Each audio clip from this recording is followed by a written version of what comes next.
آج کے دور میں شیطان کا کردار۔ یہ دور سوشل میڈیا کا دور ہے۔ اس کے استعمال سے معاشرے پر اچھے برے اثرات مرتب ہوتے ہیں۔ پہلے کے دور میں صرف ٹی وی، ٹیلی فون، خطوط، ٹیلی گرام، فیکس کے ذریعے کام ہوتا، جو صرف جائز مقصد کے لیے استعمال ہوتا تھا۔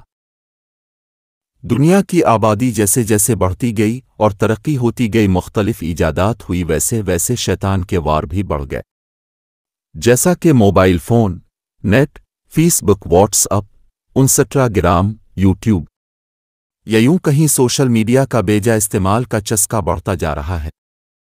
والدین، بچے، بوڑھے کے ہاتھ میں موبائل ہے۔ بے شک ان کی ایجاد سے بہت سے مثبت پہلو نکل بھی ہیں، لیکن انسان شیطان کی راہ میں ایسا چلا ہے کہ اس کو منفی اثرات کو بہت تیزی سے قبول کرنے لگا۔ اللہ تعالیٰ نے ہر کام میں اعتدال کا دامن تھامنے کا حکم دیا۔ ہر چیز کا بیجا استعمال، غلط استعمال انسان کو بہت بڑے نقصان سے دوچار کرتی ہے۔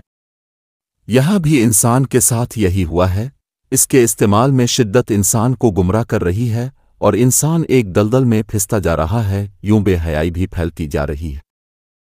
ٹی وی ڈراموں میں رشتوں کو نیلام کرنا، اپنی پسند کی شادی سے پہلے محبت اور شوہر بیوی کے درمیان طلاق، ساس بہو، نند بھابھی میں لڑائی، حسد اور جنسی واقعات کا دکھانا، سب اس معاشرے میں بگاڑ پیدا کر رہا ہے۔ اور یہ موبائل فون میں لڑکے لڑکیوں کی دوستی، نیٹ پر فحاش ویڈیوز دیکھنا معاشرے میں تباہی اور بربادی لا رہا ہے۔ خدا رہ، ابھی بھی وقت ہے، اس کو مثبت استعمال میں لائیں، اللہ پاک کے احکامات پر چلیں، اس کا استعمال میں کمی لائیں، دنیا کے بہت سے اچھے کاموں میں دل لگائیں، پڑھائی میں، مختلف کورس میں، تاکہ کچھ بن سکیں، اپنے پیروں میں کھڑے ہو سکیں، تاکہ صحت بحال ہو۔ کہ ہر چیز کا مثبت استعمال سے ذہنی صحت برقرار رہتی ہے اور منفی استعمال سے بہت سی ذہنی بیماریاں جنم لیتی ہیں۔ اپنی سوچ پاکیزہ رکھیں، نیک عمل کریں اور سوشل میڈیا کو نیک کاموں میں استعمال کریں، کیونکہ نیکی پھیلانے سے اللہ پاک خوش ہوتے اور بدی پھیلانے سے اللہ ناراض، توبہ کرنے سے اللہ پاک معاف کرتا ہے۔